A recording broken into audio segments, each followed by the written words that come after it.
Hey, what's going on, ladies and gentlemen? My name is Rage, and we are back today to break down and review Miss Marvel Classics kit now that she is officially added into the game as part of the new Absolute A-Force War Team. So what exactly is she bringing to the table today? You can see here she's actually going to be known as the support character behind this team, right? She's going to be providing her team recovery from enemy hits, whether it's cleansing negative effects, while also trying to be able to avoid attacks. She isn't afraid of getting her hands dirty. As long as she has this charge mechanic, she's actually going to be maintaining a taunt on herself, and she can't gain trauma, heal block, disruption, defense down, and so forth. So that's going to be a huge bonus of having her.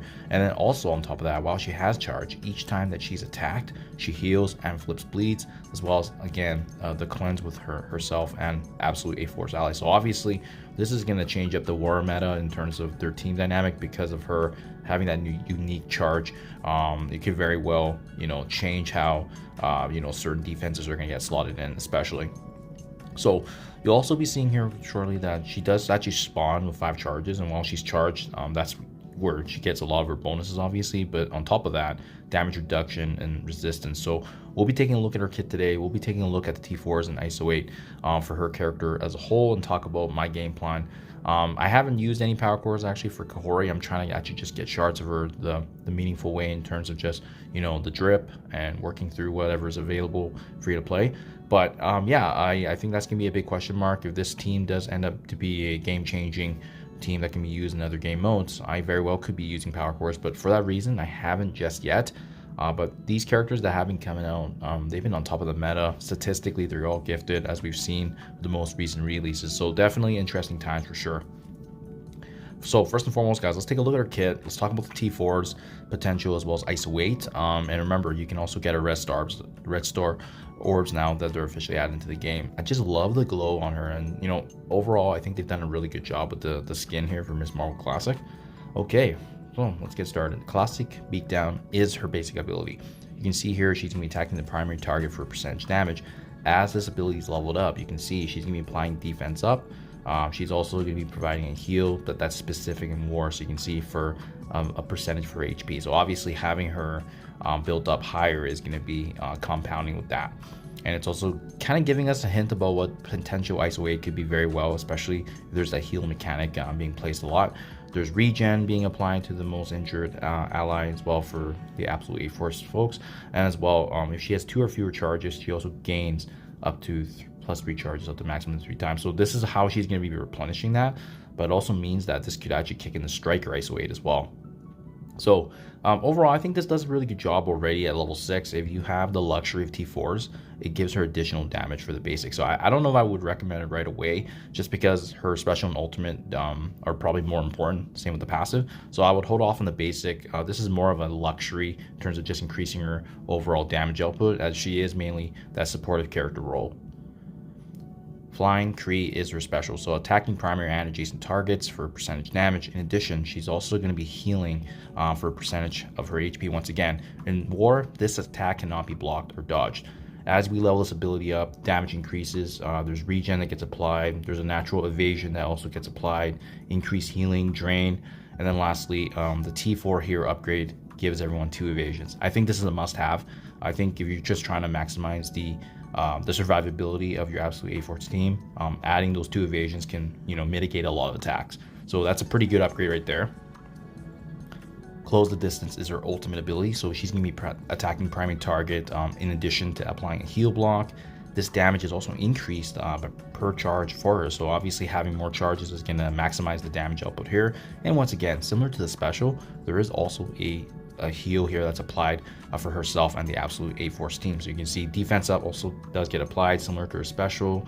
Defense down actually gets applied on the primary target. Heal block, defense down, more regens.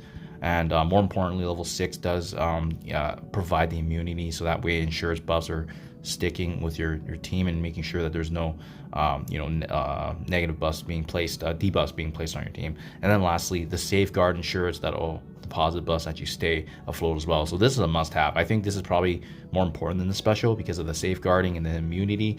And again, that just protects the Absolute A-Force team. So this is a must-have upgrade. And then last but not least, air superiority is our passive. So similar to what we just saw in the intro and the breakdown preview, this is where the charge mechanic does get a lot of value from. When she's attacked and she does have charge and she does not have 2 or more exhausts, she's going to be healing. And on top of that, she's also going to be actually cleansing for and flipping bleed as well, losing the charge on place of that. So I think it's important to note here though that you need to make sure she does not have 2 exhaust, right? So that means if they're on defense, they are going to be waning with more attempts being placed on them, especially if they're going through a multitude of different attacks from different opponents, right?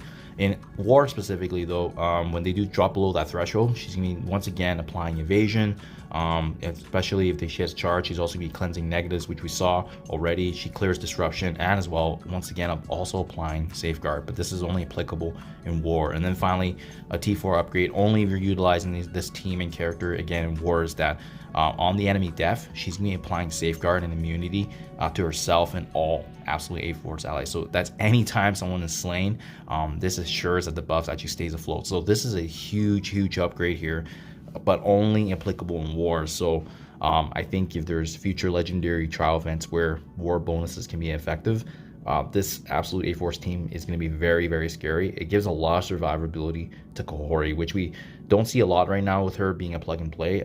That's why it's pretty massive to have Miss Marvel Classic next to Kahori, because then that way she can give her that huge survivability. So the ultimate, the passive, as well as the special are all T4 upgrades in my honest opinion. That's really notable.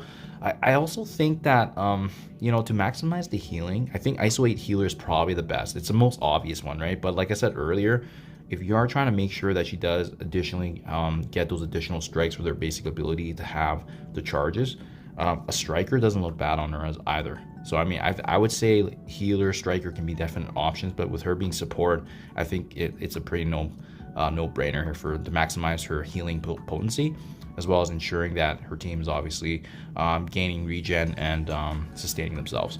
So good luck with your red star orbs, guys. Hopefully you can take advantage of the orbs, as they basically guarantee a 7 red, right? And then we'll see in the coming weeks when and how she's going to get released. But in the meantime, I'm going to be pausing on power cores right now. I do want to see more gameplay and footage of this team being utilized, but in the meantime, if you guys have been following my channel for some time, you'll know that I don't prioritize war, so it's not really a focus of mine.